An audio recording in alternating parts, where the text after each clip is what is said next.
So back in December, I missed one upload, and I basically let that ruin my entire month and burn me out for the entire month of December. And today, I wanted to explain to you guys why that happened and what I learned from that experience to allow myself to avoid burnout and learn how to respond to failure. As you guys know, I'm back on YouTube now in January of 26, and I've uploaded a couple videos talking about my systems and goals for 2026, and I base a lot of those off of my 2025 December story and how I responded to failure poorly and how it messed me up everywhere. And so today I wanted to tell you that story. I was uploading a video about procrastination at the end of November of 2025. If you guys look back on my channel, that was my last kind of professional proper video that I posted. And in that video, I talked about procrastination, how to avoid it, and that sort of stuff. And then shortly after that, I got the idea, sitting in class one day randomly. I should have been paying attention because I didn't do as well as I should have on that final. But I randomly got an idea to make an entire kind of winter series about self-improvement, a masterclass to self-improvement basically. Like how to go about self-improvement in every single way, what every single pillar is, how you should go about it practically, all that sort of stuff. And I scripted out like 20 videos that day. I got an outline of when I was going to publish them and how I was going to execute on that, the titles, the thumbnails, kind of the vibe of the series, all of that sort of stuff. And I was finally sitting down to script the first video, which was the ultimate discipline guide to self-improvement. And as you guys can check back on my channel now, that video did come out just in very early January and not late November. So that video was supposed to go out late November, and I ended up burning myself out.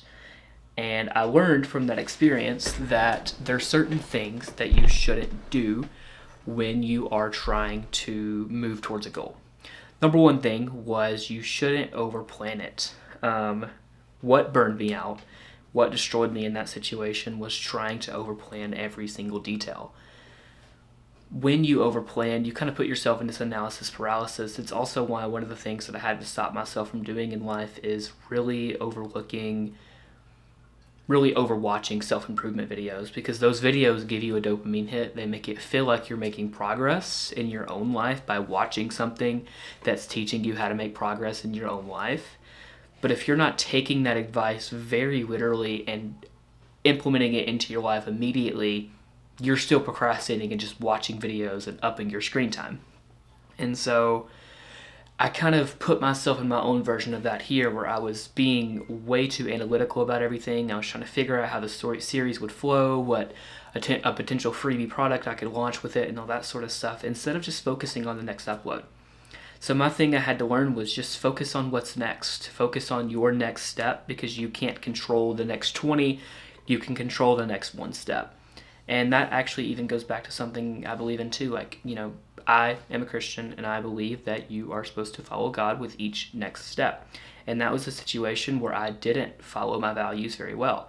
So be strong in your values, and most importantly, for a general audience, just know that you're supposed to focus on the next thing, and the next thing only. As you push towards your goals, there's a lot to think about, but focus on what you can control and focus on the next step. And I also learned to get off my butt a lot more often, because that was a moment where, because of that analysis paralysis and trying to overplan everything, I let myself procrastinate, and I thought that I was just burned out and that I just wasn't. But the reality was, like, I wasn't giving enough effort. I was just allowing myself to sit around and do nothing. And that's what you can't do. If you have big ambitious dreams in life like I do, I have a lot of things that I want to accomplish in this world. And I have to force myself to go after those things, because the quick and the now is scrolling on your phone with dopamine.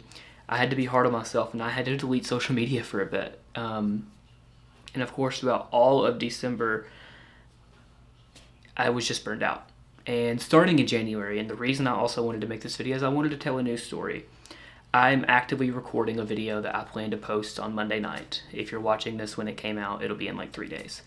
And in that recording process, like 2 nights ago, it was horrible, because it was the first time that I'd sat down to record a YouTube video in a literal month and a half. And the process went terrible.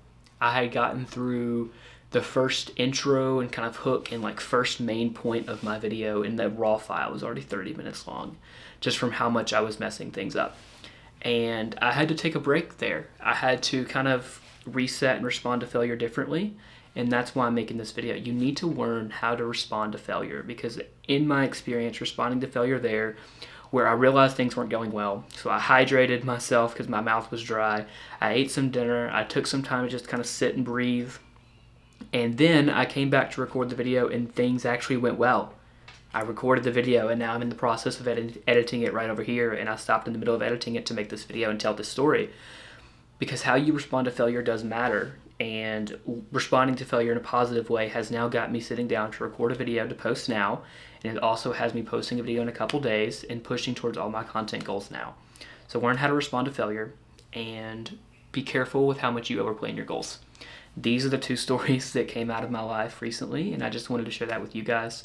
I really hope that the start of your 2026 is going well. I know mine has been pretty good so far. I've really been pushing towards my goals in the way that I wanted to. And on Monday, I'm going to talk about how to actually set goals and how to go after that stuff and how to make sure that you're pushing towards your goals. And that's the start of 2026. That's what I'm doing pretty well, actually. So I hope that's going well for you guys. If you want to reach out, if you want to talk to me any bit, I have all my Instagram, my TikTok, all that linked below. If you want to send me a DM, we can chat and we can help push through things together. Hope things are going well for you guys. Love you guys. See you soon. Have a good one.